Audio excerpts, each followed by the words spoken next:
Rainy day fund, which of course could easily get eaten up by looming federal cuts. We'll see. Professor Sosamma Samuel-Burnett joins us from William Jessup University to talk to us live this morning about the budget proposal. I'm assuming you've read the entire thing, every word. Oh, every word. No. It's pretty big, too. It is extensive. The summary alone is about 258 pages. Oh, so wow. Have I skimmed that? Absolutely. Word for word, I wouldn't say that. The first thing that comes to mind that I know was questionable, it even was in the SACB. It said that, California faces no budget deficit for the first time since the recession.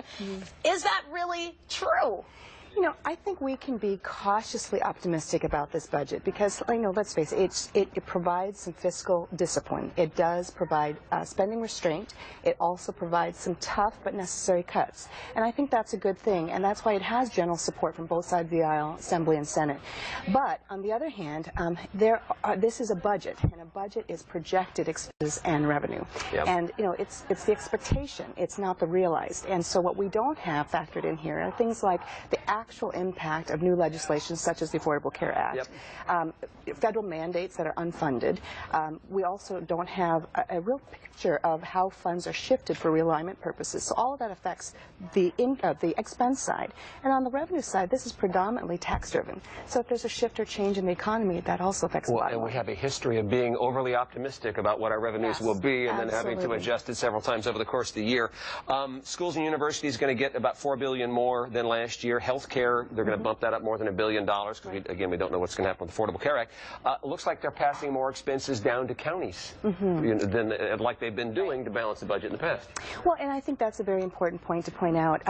While we do want this budget to come across in a balanced manner, at the same time we have to realize the picture that we have, the economic picture, is not necessarily as bright as this budget might seem. The local communities are feeling more and more of a pinch.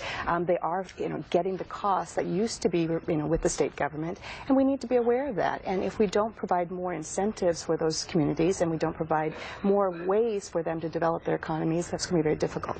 And we're not touching unfunded retirement liabilities that right now are more than twice our annual budget in the state. So, good for the governor. He came up with a budget that, wasn't assailed by Republicans or Democrats, but we're still in a pickle. Well, I think we should see it as a first step. It's the beginning of a necessary set of steps. And I think once we take a look at this budget, we can then start looking at the larger picture and make some related decisions. Okay. Professor Sosamma Samuel-Burnett, William Jessup University. Thank you. Nice to see you again. Come back and sit on the red couch anytime.